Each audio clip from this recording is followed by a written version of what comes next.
Hello, friends. Welcome to the National Constitution Center and to today's convening of America's Town Hall. Before we begin, let us recite the National Constitution Center's mission statement to inspire ourselves for the conversation ahead. Here we go. The National Constitution Center is the only institution in America chartered by Congress to increase awareness and understanding of the Constitution among the American people on a nonpartisan basis.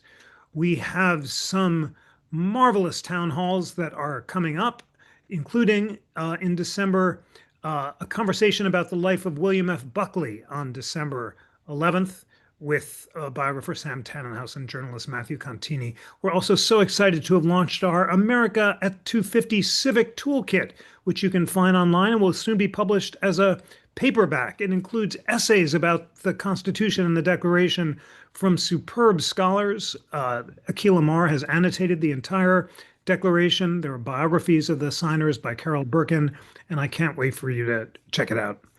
And it is so exciting to convene today the Robert Jackson Dream Team for a conversation about the life and legacy of Justice Robert Jackson. I have admired Jackson ever since law school as one of the greatest writers ever to sit on the Supreme Court.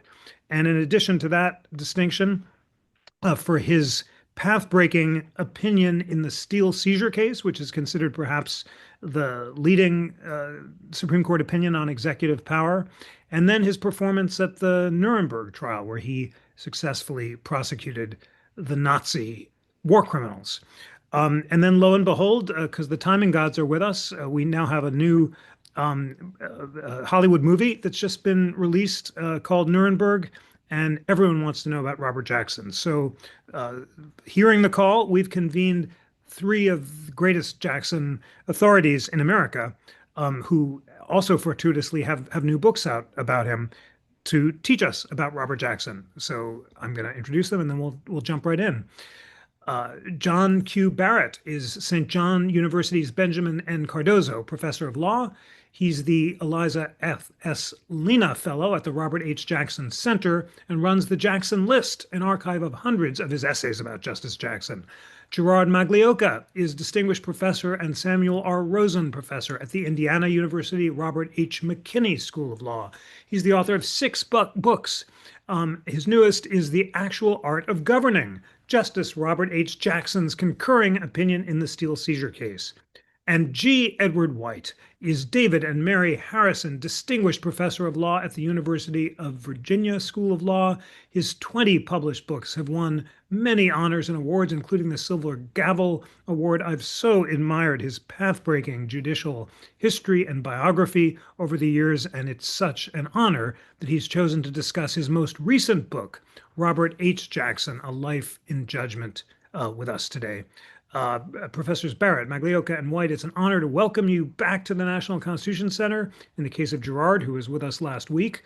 And I'm also so excited that this program is co-sponsored by the Robert H. Jackson Center.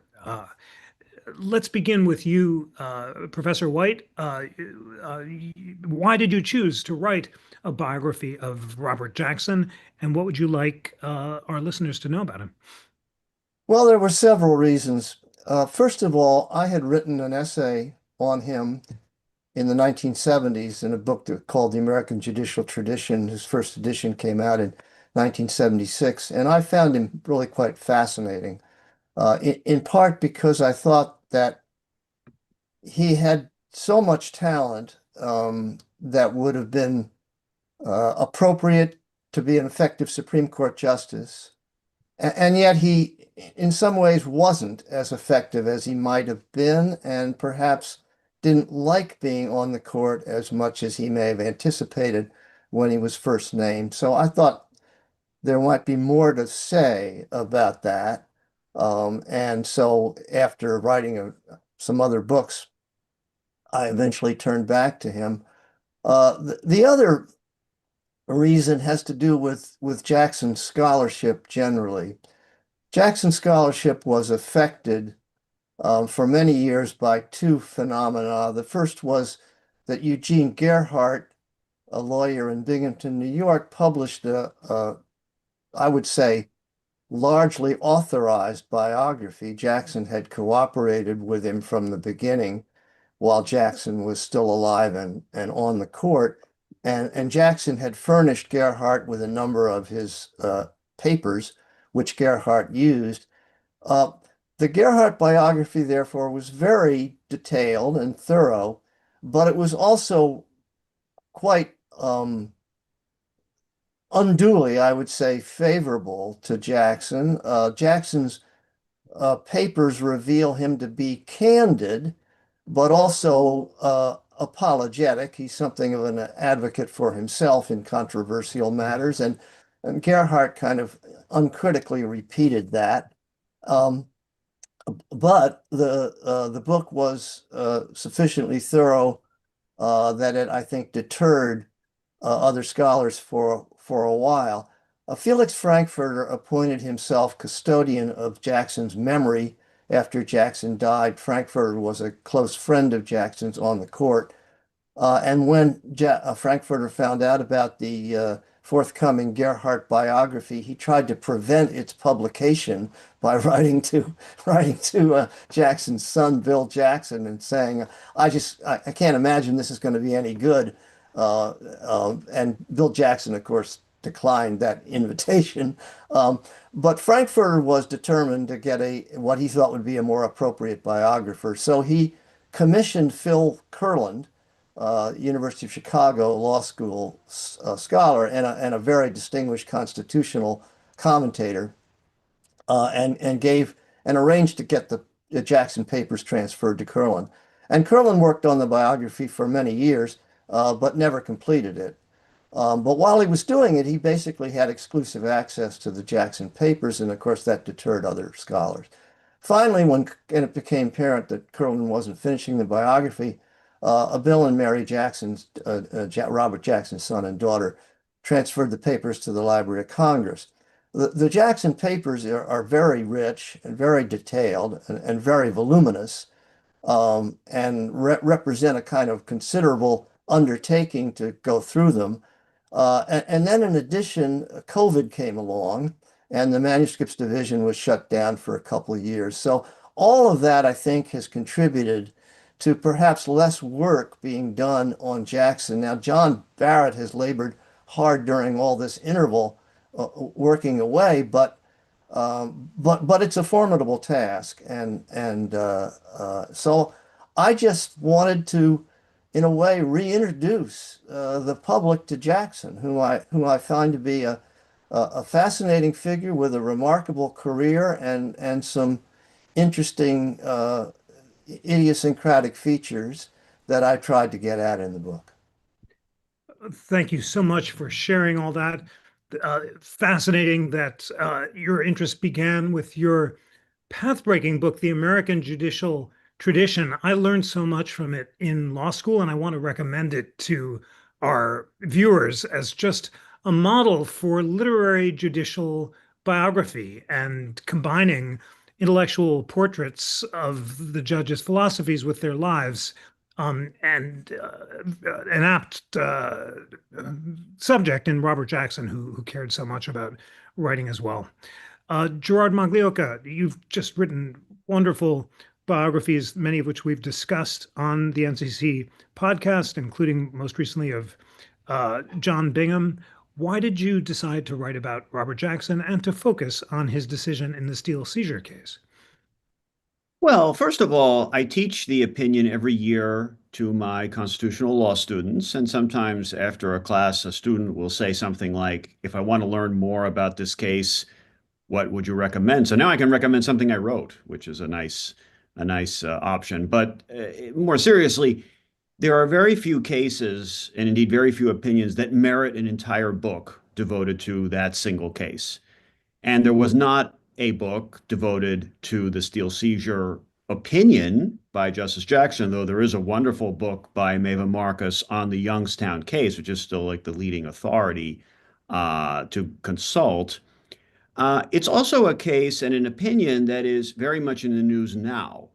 So it isn't as if you're writing only about an opinion from long ago, which was of interest at the time and now is more of something only for historians, the sort of scope and meaning of Justice Jackson's opinion is being discussed all across the country in courtrooms in challenges to various presidential actions. And so it seemed appropriate then to go and do a book on that subject, especially when you have, as Professor White said, such a rich source of materials. That is, Jackson kept all his drafts of his opinions and a lot of other supporting materials. So it's not difficult to sort of reconstruct a good deal of what was going on when the opinion was being thought through, which is not always the case for judicial opinions. So for all of those reasons, it seemed like an ideal subject. Wonderful. Thank you so much for that. And Robert, or rather John Barrett, Professor White notes that when Jackson family members discovered a folder about Roosevelt in Jackson's son's apartment, they approached you, and you've been writing a biography of Jackson, and you've been curator of materials on Jackson over the years, and you began to reconstruct the Roosevelt book for publication. I should say, incidentally, is it That Man in the White House? It's a marvelous book, which I devoured a couple years ago. Just a short, vivid series of impressions of Roosevelt. And the most memorable part is they're fishing together, and Roosevelt can relax and gamble for low stakes and tell jokes and be more unbound than he ordinarily was. So tell us, why did Bill Jackson approach you, and what have you viewed it as your mission during the many years that you've been running the Jackson listserv and been the curator of Jackson's legacy? Well, I had known Bill Jackson in what turned out to be the last year of his life, and that was when I was just beginning to write about Jackson. And I learned that Bill had been with his father at Nuremberg as his executive assistant, and so I had a chance to discuss that directly with William Jackson, who was a very distinguished New York lawyer, had been the leader of Milbank Tweed. And that really lit the candle of my interest in Jackson. Jackson's words had grabbed me as they grabbed you when I was a law student. When I worked in the main Justice Department building in Washington, D.C., you sort of feel the aura of Robert Jackson in the hallways and see his portrait, and people quote and revere him. I worked on some litigation, Morrison versus Olson, in which Justice Scalia ends up prominently quoting in his dissent Jackson's speech about the ethical way to be a federal prosecutor. So, one thing sort of led to another. The discovery of the folder that contained the That Man manuscript was Bill's family's discovery after he had passed away. And they knew I was beginning to work on Jackson and gave me the opportunity to figure out what this jumble of papers was and edit it into publication and publish it. And it became a very acclaimed and quite widespread book. It's a portrait by Robert Jackson of Franklin D. Roosevelt. And so it's both biography by Jackson, but it's also very autobiographical, because I think one of the sort of charming and quite distinctive things about Jackson is you meet the man when you read his words. He didn't hide himself in a lot of formality, doctrine, artifice. And so in Steel Seizure, in the materials that Ted has used and gathered, in my own work, working with the pages really is to be in the presence of Robert Jackson and get a sense of what made this fellow tick. And what he had in common with Franklin Roosevelt was that he really was a great statesman. I don't think of him as a judicial figure entirely, although of course he was, but he was only that for 12 years of functional work on the Supreme Court. He was a leading figure in American national life and, after a time, international affairs for a 20-year period. And he really was of a generation when I think statesmen populated the branches of government and the different roles that in a way that's different from our quite siloed and distinct specialties. Jackson was on a Supreme Court that was filled with prospective presidents, some more in their own minds than in public opinion. But Jackson certainly was one who was a prospective president. And he also was a prospective governor. And he was a prospective cabinet member. He'd been attorney general, but to run war or to run state were offers to him. in the 1940s. And so what we have in Jackson is a type, yes, he never became president. Yes, he never became Chief Justice, but there's sort of a top shelf American greatness to him. I think of him as an Alexander Hamilton-like figure or a George Marshall-like figure, perhaps an Earl Warren, looking back before he was Chief Justice to when he was nearly Vice President and America's leading governor, that kind of figure. And so to have that stature and to have the accessibility of that person is what has drawn me into working on Jackson. Superb. Someone with the stature of a statesman is a really powerful way to put it.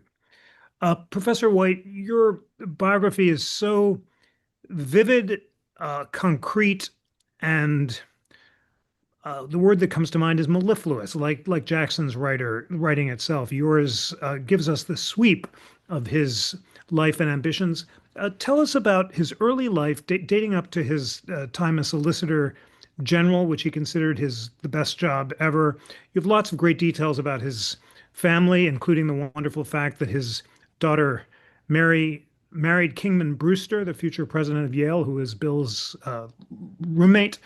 But I want to get at where you think the essence of his worldview and even his greatness comes from. You quote him as saying that I lived much of my life in a time and environment that was truly and deeply democratic in an economic and social as well as political sense. I'm from the last generation to have had that experience and felt the influence of that kind of democracy. What did Jackson mean by that deeply democratic small town world, and how did it influence his achievements? Yeah, he's a unique figure, I think, in the 20th century American legal history. He's the last justice on the court to have read for the law, that is to say, apprenticed himself to a law office rather than going 3 years to law school. He went only 1 year in a special program at Albany Law School, where he was given a degree, basically 2 years work in one, that was offered to people who were already in law practice, apprentices in law practice. He never went to college. He was identified as a gifted high school student and took an extra year at Jamestown High School after graduating from Fruberg's High School. But he's growing up in a rural community. His parents are dairy farmers. None of his parents have gone to college. The expectation, to the extent there was one, was that he would go back and work on the family farm.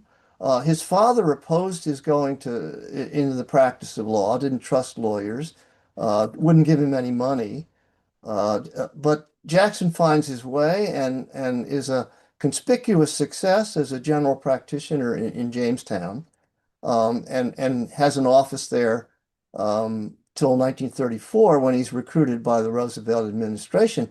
At the time he's recruited, he's making over $30,000 a year, which is a very considerable sum in that period, probably the equivalent of about $400,000 in today's dollars. And so he goes to Washington. His first job is with the Bureau of Internal Revenue Service. He's not done any tax work in Jamestown. He's done a lot of different things, but not tax work.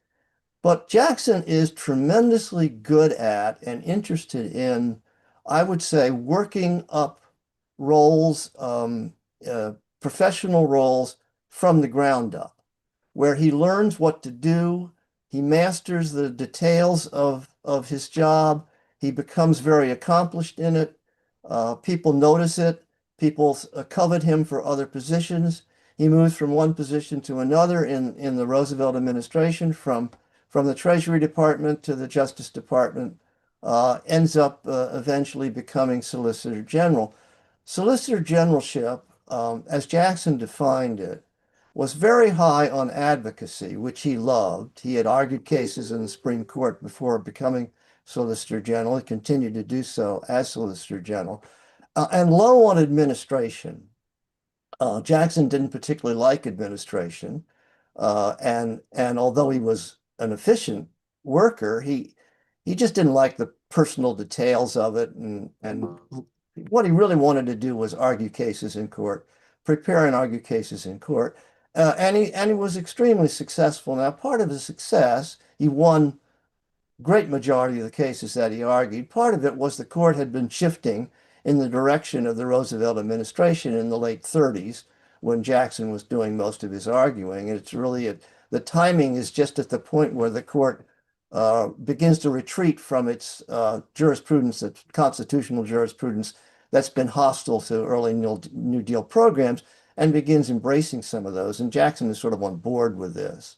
But anyway, Jackson, the last thing I want to say about his career in Washington, Jackson gets involved in writing a book about the court packing crisis.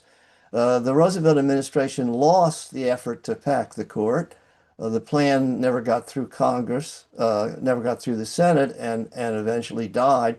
Roosevelt wanted to commission Jackson to write a book which basically said, well, we lost the court packing fight, but we won the war because the court is now moved in our direction. And so Jackson produces a book called The Struggle for Judicial Supremacy. That book was written largely while Jackson was Solicitor General. It ended up being published in 1941, when just the year that Jackson was nominated to the court, but it was written largely while Jackson, from 1938 to 1940, was Solicitor General. So it's an incredibly meteoric career, and one, if you imagine his origins, was really kind of astonishing. I very much enjoyed writing that portion of the book. It is astonishing, and it is meteoric. Gerard, let's talk about the Steel Seizure Case. I'll just put on the table what the core of Jackson's concurrence was, so you can react and tell us about where it came from and how it's significant. This is the time when President Truman wants to seize the steel mills in the middle of the Korean War, asserting his power as commander-in-chief. He's sued, goes up to the Supreme Court. He thinks they're going to vote for him because his friend, the Chief Justice, has already assured him that it will. But to his great surprise, the court rules against him. And although the majority opinion is written by Hugo Black, the most influential concurring opinion is written by Robert Jackson, who sets out three categories for executive power. First, he says when the president acts pursuant to an express or implied authorization of Congress, his authority is at its maximum. Second, he says when the president acts in absence of either a congressional grant or denial of authority, he can only rely upon his independent power, but there is a zone of twilight in which he and Congress may have concurrent authority.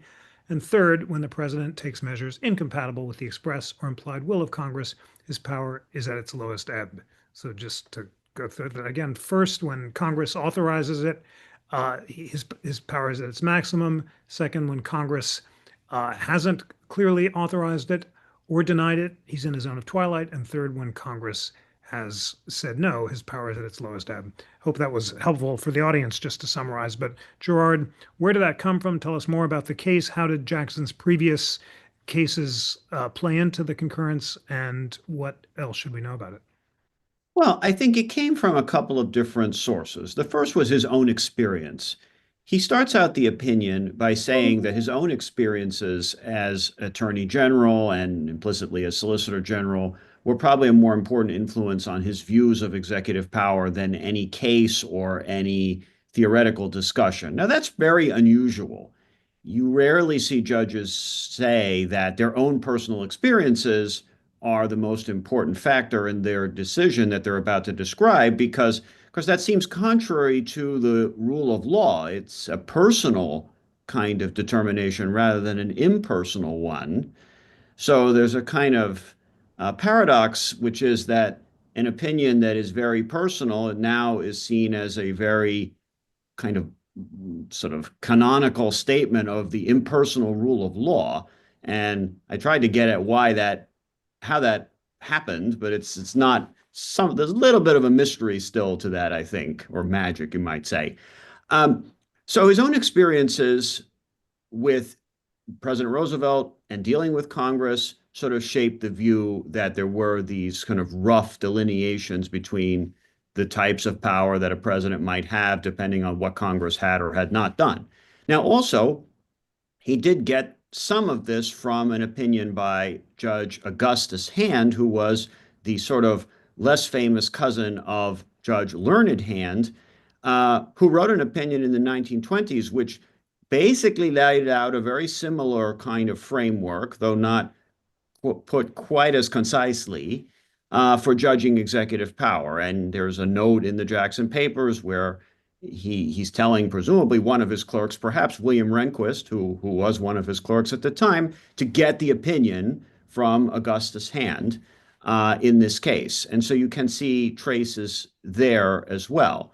Now, the other thing worth pointing out is that most of the concurring opinion is not about the three categories that you've laid out. I mean, the three categories are the important analytical framework, but most of the opinion is talking about things like the nature of emergency power, or the nature of the presidency, or the division between civil and military power, which is why there's so much there to chew over when you're thinking about any number of cases.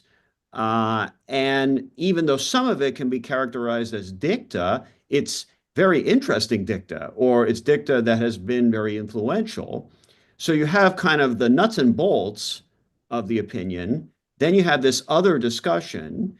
And then finally, you have kind of this overall purpose or spirit, which you could describe either as pragmatic and practical, right? Which in Jackson was a pragmatic, practical person and had to be in all the different roles that he played in these different government positions, as Professor Barrett explained.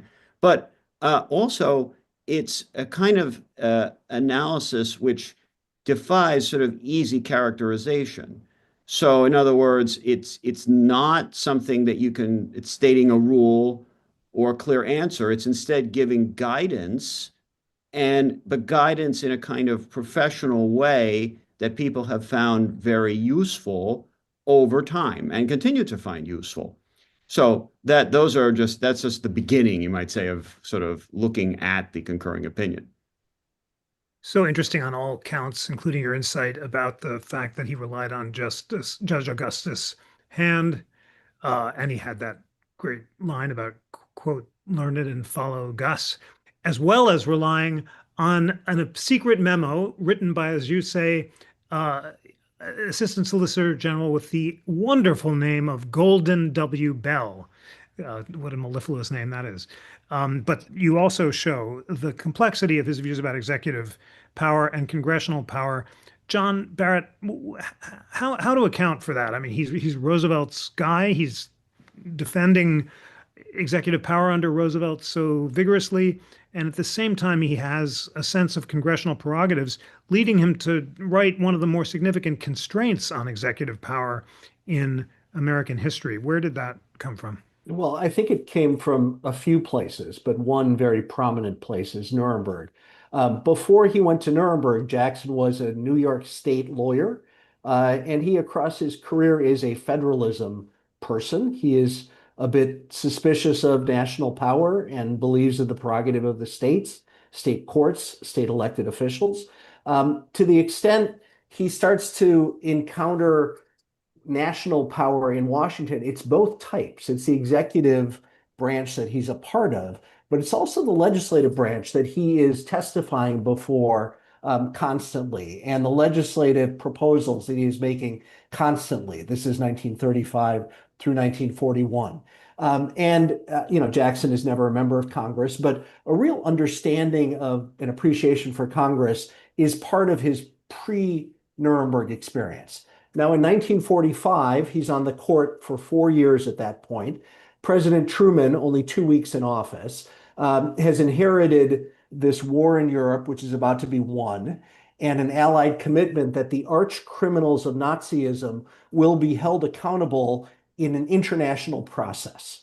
And so Truman reaches out, with the advice of Roosevelt inner circle people, to the man who they all regard as America's leading legal figure. Indeed, Harry Truman writes at the time, only one person is qualified to be president of the United States right now. It's Robert Jackson.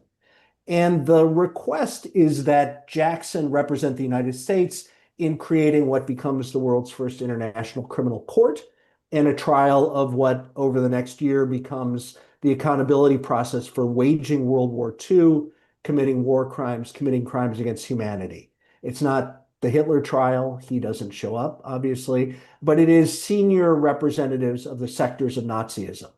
And what the core of the Nazi acquisition of power was before aggressive war was the conquering, the destruction, the deliberate extinguishing of parliamentary government, totalizing executive power.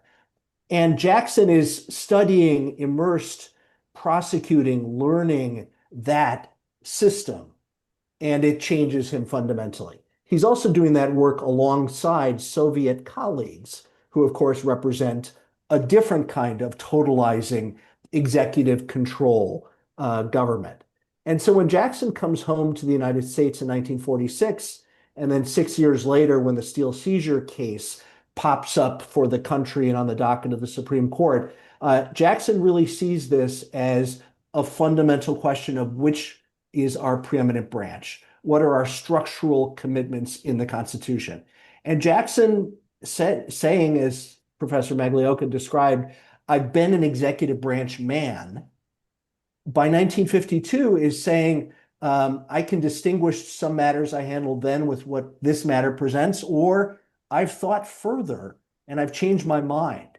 And what he really writes in the concurring opinion is a structural commitment to, of course, Article 1, to legislative government, to the place of the court in protecting the role of Congress. As Jackson says in a lovely couplet at the end of the opinion, it should be the role of this court to be the last, not the first, to give up the Constitution's commitment to the role of Congress.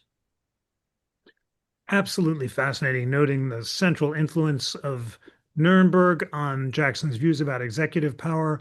And you also note on the Jackson list that his experience at Nuremberg influenced his free speech opinions. And you published a piece by Yom HaShoah, who noted that Jackson's opinion in West Virginia against Barrett says that those who begin coercive elimination of dissent soon find themselves exterminating dissenters. And these show, as Yom HaShoah suggests, that he saw Barrett as being more than just attempting to coerce Jehovah's Witness school children in violation of their consciousness, but really a definition of the impossibility of coercing opinion in a liberal state.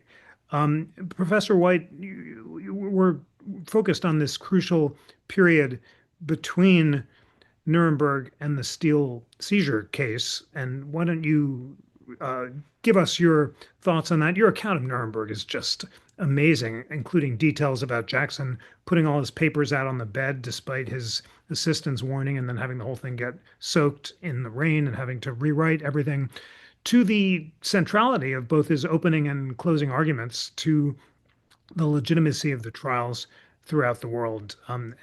Tell us that story and the connection between Nuremberg and Jackson's later jurisprudence. Yeah, let me talk about the relationship between his experience at Nuremberg and two free speech cases. The first you've talked about, Barrett. The line that you quoted is very informed. Barrett is 1943. That line is very informed by Jackson's perception of what is going on in Nazi Germany. That the Nazis have established a totalitarian state in which the government is controlling the lives of ordinary citizens in every conceivable way, including repressing their speech. And one of the things that Jackson is trying to set up in Barrett is a distinction between what goes on in the United States, where we allow freedom of speech, even where the speech is not valued or regarded as controversial. The idea that Jehovah's Witness children would not want to salute the flag being a symbol of the United States. Whereas the Nazis while the last resort of repressing speech is to exterminate those who are speaking in an unpopular fashion. So Barrett is a very free world, libertarian pro-speech opinion. Now, let's contrast that with the Terminiello case. Terminiello is a case where there's a riot in Chicago when Father Terminiello, a defrocked priest who has become a kind of rabble rouser for the right, going around and making anti-Semitic commentary and revving up his audiences, speaks at a rally and sets off a riot where people from the street are throwing rocks in, and there are clashes between Terminiello supporters and opponents. And the court basically says that what Terminiello did was not a true threat that could be suppressed by a municipal ordinance, and the ordinance that sought to suppress it was unconstitutional. It's a very cryptic opinion written by Justice Black without much factual detail on actually what happened. Jackson's concurrence is largely about that factual detail. And the general point of, after setting forth everything that happened, is Jackson wants his audience for the opinion to take away the message: these fascist sympathizers can do a great deal of damage.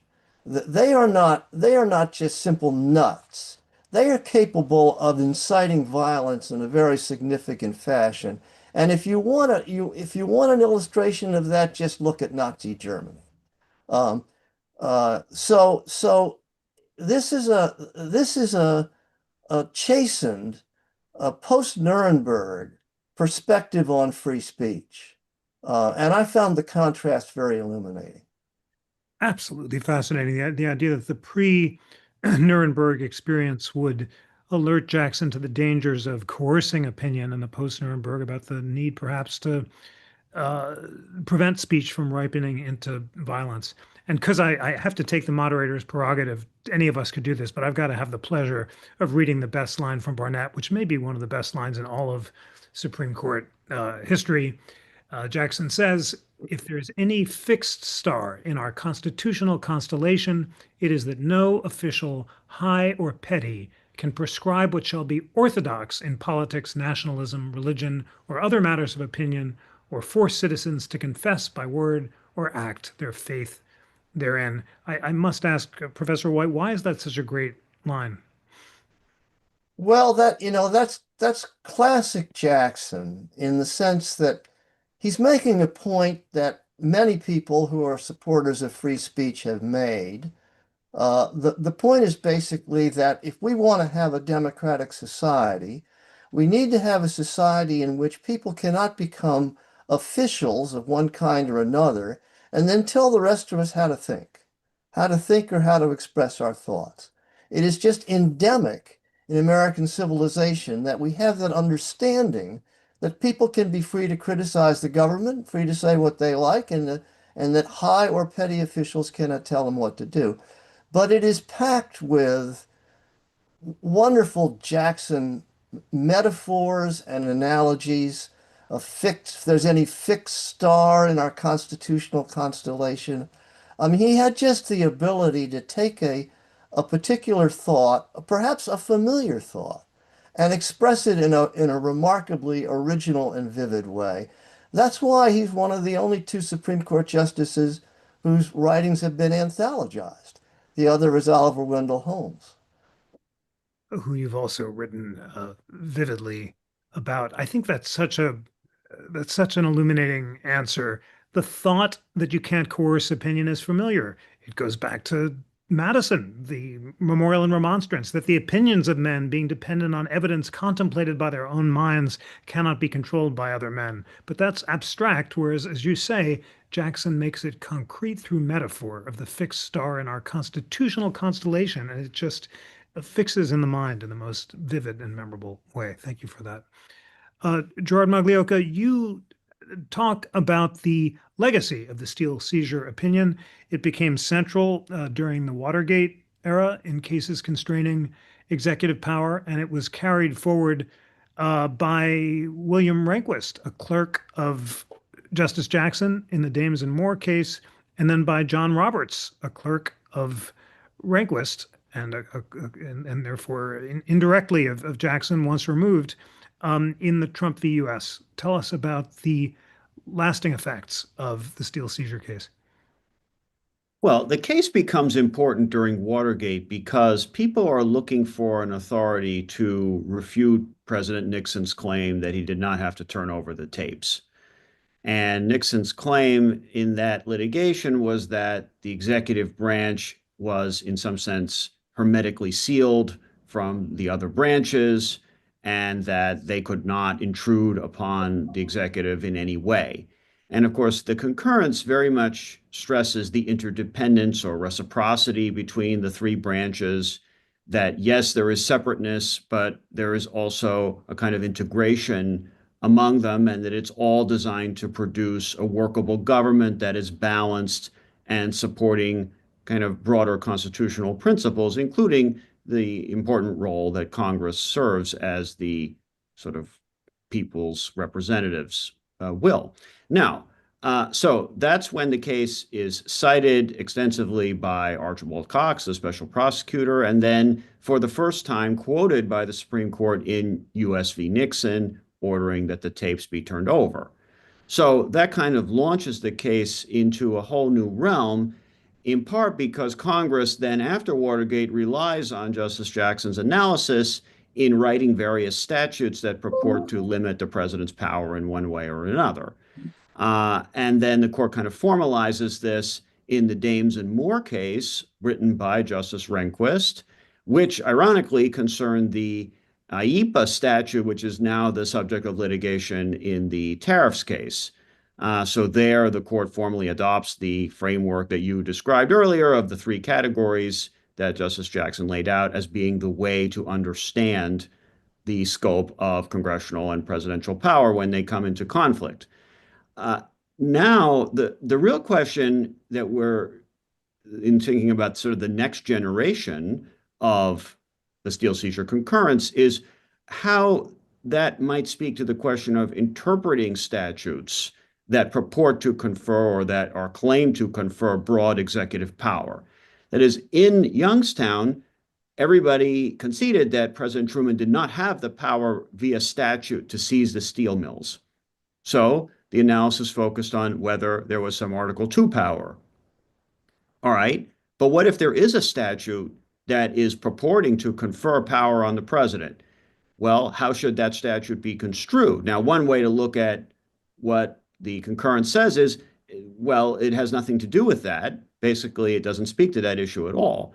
But another way to look at it is that it does speak to that question because all of these other statements, which I described earlier as the sort of bulk of the opinion that's very interesting, all raise concerns or express values that might come to bear on how a kind of ambiguous congressional statute should be interpreted. So I think we'll find out soon in the coming months whether the opinion is going to sort of take a new step forward or be kind of recast somewhat for the kind of more modern 21st century questions of separation of powers, or whether it's going to be sort of limited and treated a little bit more like a kind of museum piece that one quotes or cites, but doesn't use to really actually invalidate executive action. So that's, I think, where we'll see the rubber hit the road this term. Absolutely, it will be crucial, and Jackson may well be at the center of it. John Barrett, give us a sense of the legacy of Nuremberg. First, tell us about the movie. You mentioned that you'd seen it, but share with our audience whether or not they should see it. And then tell us, Jackson's ambition is to show the world that it was possible to try war crimes under the rule of law. And rather than summary executions, he insisted on fair procedures and was determined to vindicate the rule of law in international affairs. Did he succeed? How was his performance? There was the famous moment where he seemed to be rattled by Goering when the court allowed Goering to go on in his responses, and Jackson seemed to get unnerved, but on balance, especially given the success of his opening and closing arguments. Was he a success at Nuremberg, and what is the legacy of Jackson at Nuremberg? Yeah, I think he was a success, really a quite high success at Nuremberg. You're right to identify the fork in the road, the choice that really is the beginning of Nuremberg, because Jackson is a lawman, a rule of law man, a due process man. And he says publicly and privately to Harry Truman that, of course, you have won the war. You've obtained an unconditional surrender by the Nazis. They are in your hands and you can dispatch them with executive power. But then I'm not the man for the job. That is a military, a drumhead court, a summary execution. If you want the law to come in, there are legal standards, processes, and values that will take some time, but that can sort of bring a restoration of law to the aftermath of war. And Truman says, that's exactly what I want. That's why I've asked you to take this job. And so Jackson negotiates with allies, sort of defeats the Soviet impulse for a show trial, and then creates with his colleagues a Nuremberg tribunal that really has procedures that much resemble our Bill of Rights. It is a four-nation court that proceeds in public. The judges don't work for the prosecutors. The prosecutors have to carry a burden of proof. The defendants have the right to a public written indictment. They have an opportunity to prepare themselves for trial. They have liberal discovery. They have compulsory process to call witnesses in their own defense. They have the right to take the stand or not in their own defense. It's really quite familiar, not, all fours with the Bill of Rights, but quite familiar to Anglo-American legal tradition. And that takes the better part of a year. Jackson does open the trial in November with a brilliant opening statement. He handles a considerable number of witness examinations. Some are devastatingly effective, some are bumpier. His 3-day cross-examination of Goering does have a couple of divots, no question about it. But by the end is, I think, quite successful. And if you read the press at the time, there's a lot of lauding in addition to some criticism of Jackson. He has I would say, bumpier cross-examination of another defendant, Hjalmar Schacht, the economics minister. And he has a much stronger cross-examination of another defendant, Albert Speer. And then Jackson delivers a closing in July of 1946 that is also quite masterful. By doing it this way, the rule of law way, in public, on documents, with witnesses, all transcribed before the world in press corps and newsreel, it provides a basis to feel confident that these are fair judgments against the defendants and to have a historical record that allows us 80 years down to understand what the Nazis were and what they had done. And that is really precedent in so many ways for progress in learning, in rights, and in rule of law. Now, the Nuremberg film that you mentioned, which premiered last month, I'm not sure if it's still in theaters, but certainly it'll be streaming, is filled with wonderful acting. It has Russell Crowe playing Hermann Goering, Michael Shannon playing Robert Jackson, Rami Malek playing the prison psychiatrist. And it's based on a fine book by a journalist about the relationship between the psychiatrist and Goering. The script, however, goes beyond all of that empirical material and sort of imagines the psychiatrist into courtroom scenes that didn't occur and imagines courtroom scenes in general that didn't occur, and a kind of clandestine corruption by Jackson of the doctor-patient privilege that the psychiatrist, I guess, owed Goering, even though it was a prison psychiatrist and so forth. So, Hollywood took some liberties, but I think it generally is important for people to know and study Nuremberg. And to that extent, the film is a contribution. That is great. Thank you for that judicious verdict. And my son Hugo just saw it and liked it. So there's a good recommendation from the college set. I'm looking forward to seeing it too. Professor White, as we begin to wrap up, let's talk about the aspects of Jackson's judicial legacy that we haven't touched on yet, including his path to voting with a majority in Brown v. Board of Education. He was reluctant at first to strike down segregation based on the history and tradition and original understanding of the 14th Amendment, which he thought clearly allowed segregation. But he came to believe that changing economic, social, and political conditions since the Civil War had transformed the due process and equal protection clause. So he was not an originalist by any means, but he did favor judicial deference to democratic outcomes, and at the end of his life wrote a unpublished manuscript criticizing his more activist colleagues for trying to second guess democratic decision making. How would you give us a sense of Jackson's textured judicial philosophy and his performance broadly on the court? Well, first, let me say a little bit about Brown versus Board of Education. His performance in Brown versus Board was, again, classic Jackson. When Jackson was uncertain about how he was going to come out with a case, when he was troubled about a case, he would write memoranda to himself. And in Brown versus Board, he wrote 6 drafts of what he may have intended to be a concurring opinion. Jackson was a fan of integration in the sense that he thought desegregation was wrong. He was very troubled about what the legal basis for overruling Plessy versus Ferguson might be. As you've said, he doesn't get much support from the 14th Amendment because at the time of the 14th Amendment's passage, there were segregated schools and they continued after the passage of the 14th Amendment. So there are various problems, including the fact that Plessy had been a precedent for many years.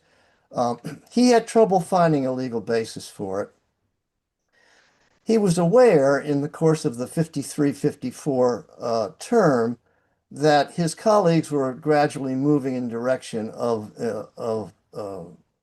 reversing Plessy and getting rid of racial desegregation in public education.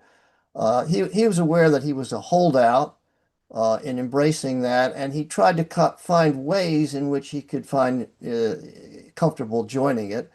And one of the ways he came up with was a perception that that African Americans were integrating themselves increasingly and successfully into the business and professional communities.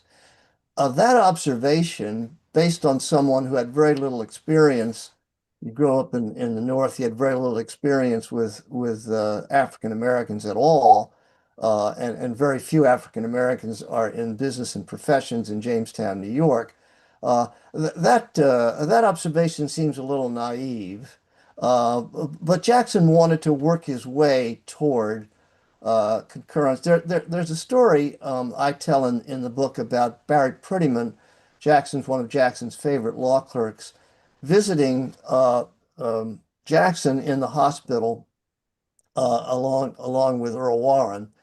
And Jackson and Prettyman get together, and Warren shows them the draft. And Jackson says to Prettyman, "What do you think?" And Prettyman says, "Well, I don't think there's a lot of law in it. Maybe you could use a little more law." So Warren and Jackson have a conversation in which Jackson communicates this to him and also tells him his part about what he thinks is the increased participation of African Americans in the business and professions. That line finds its way into the opinion. No additional law finds its way into the opinion. I think that's a sort of classic Jacksonian performance. He's independent. He's always independent on the court. He's always working out things for himself. He deeply resents people trying to pressure him or lobby him. He's not a coalition builder. He's not particularly collegial. He would probably not have been a particularly effective Chief Justice to the extent that the Chief Justice is those factors, collegial. He's not fully fulfilled on the court, I think. I think he was correct to say that Nuremberg was the high point of his experience. I think he's also correct to say that he was deeply troubled at times on the court, his controversy with Black. So all in all, his legacy as a justice is a somewhat ambiguous one. Highly successful in some respects, unfulfilled in others. His legacy as, if you want to say, a statesman, as a person spanning various roles, is is, to my mind, very significant. He's one of the great statesman-like figures of his generation. Beautifully put. Gerard, brief final thoughts in our last moments about the legacy of Robert Jackson. Well, when I was thinking about the cover for my book, I chose a picture of Jackson testifying before Congress when he was an executive branch lawyer. And the reason for that is to say that, first, the importance of the role of Congress, the importance of the role of consultation between the branches, and those are themes of his concurring opinion and of his career more generally, but also that there are no shortcuts in constitutional law. And presidents are always trying to find shortcuts because they don't want to deal with Congress. It's a lot of people. They have to make a lot of promises. They always prefer to issue an executive order or do something unilaterally if they can, but that's not how our system works. And Justice Jackson captured that well in his statement that the executive needs to be under the law and the law needs to be made by parliamentary deliberations. That comes at the end of the opinion. And so the cover was my attempt to represent that principle, and that's the principle for which the Steel Seizure opinion lives on. Well, wonderful. And John Barrett, last word to you on the subject to which you have so nobly devoted your career, and that is the legacy of Robert Jackson. Yeah, I think Robert Jackson is of permanent significance. It includes the Justice Jackson part, but includes what I described as the statesman part, the life and career. It's thus a pleasure to assist and incubate other people's project. I think the world needs a shelf full of Jackson books and different kinds of study, and so these two add to the existing ones, and more are in the works. Nuremberg, biographies, etc. Jackson makes everyone lift their game because if you look at how he operated, he thought hard, he worked hard, he devoted himself to his craft, and he really tried on the page with his pen to be honest with himself, to work out his explanations. He didn't sort of let himself off easy with a quick reflex or a pre-commitment, and I think those are enduring virtues. Hear, hear. And all three of you have modeled those virtues of inspiring all of us to up our game in this great conversation. It was such an honor to co-host with the Robert H. Jackson Center, which I'm looking forward to visiting this summer and which all of our viewers should visit in Jamestown, New York. And on behalf of the National Constitution Center, thank you so much, Professor White, Magliocca, and Barrett, for an inspiring discussion of the eloquent and meaningful legacy of Justice Robert Jackson. Thanks to all. Bye, everyone. Thank you. Thank you.